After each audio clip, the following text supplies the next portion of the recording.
Bonjour à tous et à tous, voici l'analyse du SP500 et de l'euro-dollar pour le lundi 28 avril. Le SP500 qui a réintégré son ancienne zone de trading range entre 1831 et 1888 points reste pour le moment enfermé entre ces deux bornes. La sortie par le bas le 11 avril laissait espérer une baisse en direction de 1765 points qui a été contrecarrée bien entendu par la réintégration de la zone de trading range. Pour le moment, rien n'indique que le marché pourrait déborder par le haut cette zone de trading range, donc il faut rester vigilant. Une reprise de la baisse reste tout à fait possible. La rupture de 1850 points remettrait un petit biais baissier et la rupture de 1831 points réactiverait le scénario plutôt baissier. Il faudra un débordement de 1880-1888 points en clôture jour pour vivre un nouvel excès haussier en direction des résistances obliques de long terme vers 1900 voire 1950-2000 points.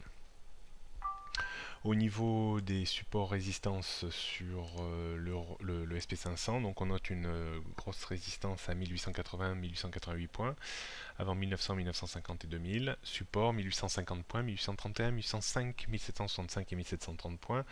On peut considérer que la tendance reste neutre depuis la réintégration du canal horizontal entre 1831 et 1888 points. Donc nous avions stratégiquement exploité un petit peu la rupture de ce range en vendant un découvert entre 1824 et 1830. On conservera la position avec un stop toujours en clôture jour à 1888 points.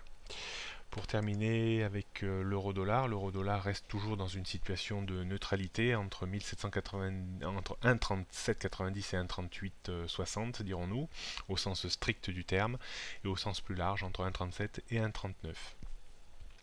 On exploitera éventuellement une rupture de 1,3790 pour viser un retour vers 1,37 voire un petit peu au-dessus. On n'achètera pas un débordement de 1,3860 voire 1,39 parce qu'on reste quand même aux alentours de grosses résistances long terme. La résistance immédiate est à 1,3840 avant 1,3860, puis 1,39, 1,3960 à 40. Et le support très important pour la semaine est à 1,3790 avant 1,3750, 1,37, 1,3650 et 1,3550. On peut considérer que la situation reste plutôt très neutre entre 1,3790 et 1,3860. Voilà, prochaine analyse demain mardi. Bonne journée à tous.